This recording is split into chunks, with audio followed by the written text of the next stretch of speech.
नमस्कार दोस्तों, मैं बाबूलाल चौहान आज आपके सामने फिर एक दिल को छू जाने वाली एक कहानी आपके सामने लेकर आया हूं दोस्तों। तो आइए मैं आप लोगों का समय न गवाते हुए आपको एक कहानी की तरफ लेकर चलता हूं, जो आज ये वीडियो बहुत ही स्पेशली होने वाला है।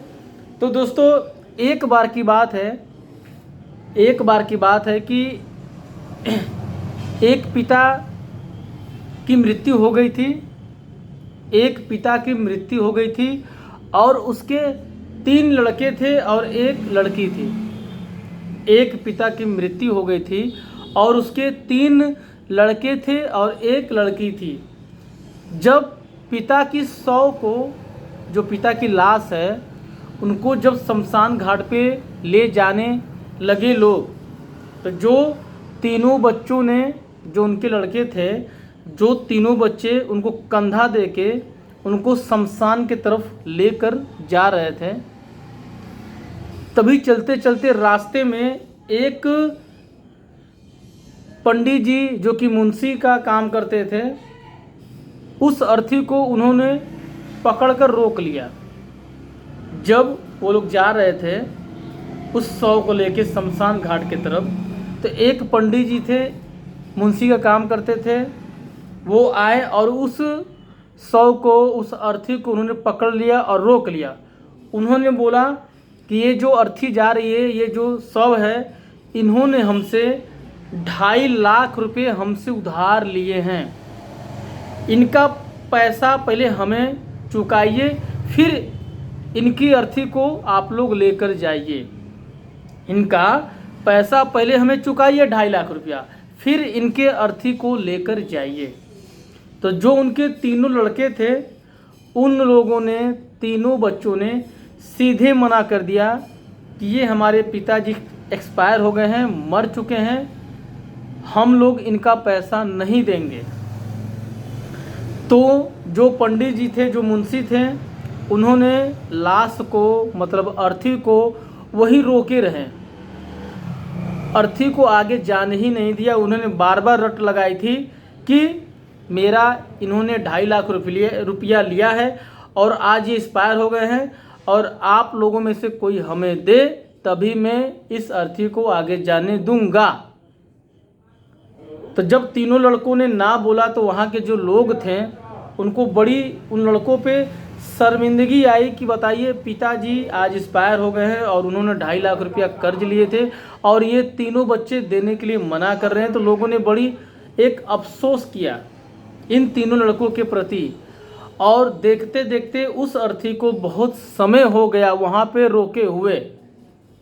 उस अर्थी को, जो लाश थी, जो शव था, जो अर्थी लेकर जा रहे थे लोग, उसको बहुत समय हो गया था वहाँ रोके रोके। जब ये बात उसके घर पे उसकी बेटी को पता चला, जब ये बात उसके घर पे जो पिता मरा हुआ था उसकी बेटी को पता चला, तो उसकी बेटी दौड़ते हुए वहाँ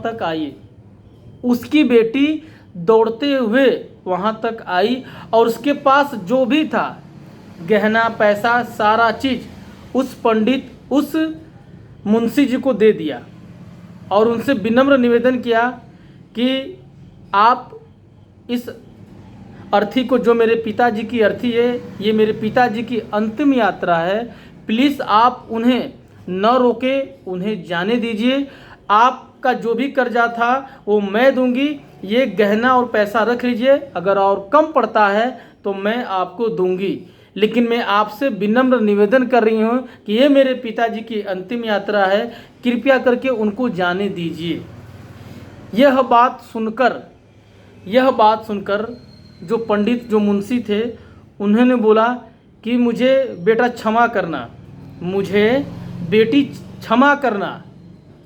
मैं ये देखना चाहता था कि जो ये शव जा रहा है, जो ये अर्थी जा रही है, इससे सबसे ज़्यादा करीब और इसको मानने वाला कौन है। आपके पिताजी ने मुझसे कोई 2.5 लाख रुपये कर्जा नहीं लिया है। आपके पिताजी ने मुझसे कोई 2.5 लाख रुपये कर्जा नहीं लिया है। मैं बस ये जानना चाहता था कि इनके करीबी सबसे ज़्यादा कौन है।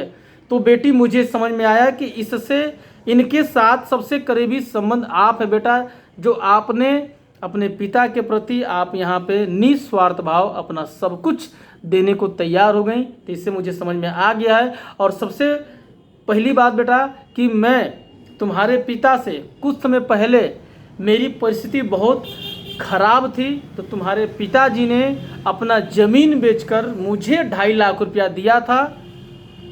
तुम्हारे पिताजी ने मुझे 2.5 लाख रुपया दिया था।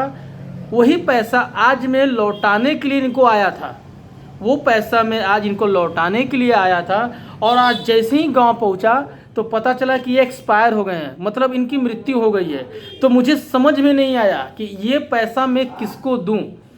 तब मैंने ये हरकत की और इनकी अंतिम यात्रा को मैं रोकने का दुस्साहस किया, क्योंकि मुझे समझ में नहीं आ रहा था कि मैं ये पैसा किसको दूं। तो बेटी, ये पैसा मैं सारा पैसा मैं आपको देता हूं, क्योंकि आप ही असली हकदार हैं, जिन्होंने आपने अपने पिता के लिए आप ये इतना आपने की। तो मुझे पूर्ण रूप से विश्वास हो गया है और आप ये पैसा लें और मैं आपके पिताजी की अंतिम यात्रा को जाने देता हूँ। सभी लोग वहाँ पे जितने लोग खड़े थे, जो इनके 3 लड़के थे, सभी लोग देखते रह गए। यही होता है दोस्तों, एक पिता और बेटी का प्यार। तो दोस्तों, एक छोटी सी कहानी थी। तो अगर आप लोगों को ये कहानी अच्छी लगी हो, ये वीडियो अच्छा लगा हो, तो प्लीज़ अभी तक आप हमारे चैनल को सब्सक्राइब नहीं किए हैं तो कृपया करके हमारे इस चैनल को सब्सक्राइब कर दीजिए और बेल आइकन दबा दीजिए, कि हम आपको प्रतिदिन कुछ एक छोटी छोटी कहानियाँ आपको बताता रहूं। शायद आपको कोई बातें अच्छी लग जाएं और आप में परिवर्तन हो जाए दोस्तों। तो मैं आपका भाई, आपका मित्र Babulal Chauhan, D dreams dance classes, Bada Mahadeva, Ghazipur. जय माता दी, जय माता पिता, और आप सभी के माता पिता की जय हो, जय हो, जय हो। और आप सभी लोग हम पर सदैव इसी तरह आशीर्वाद बनाए रहें। जय हो।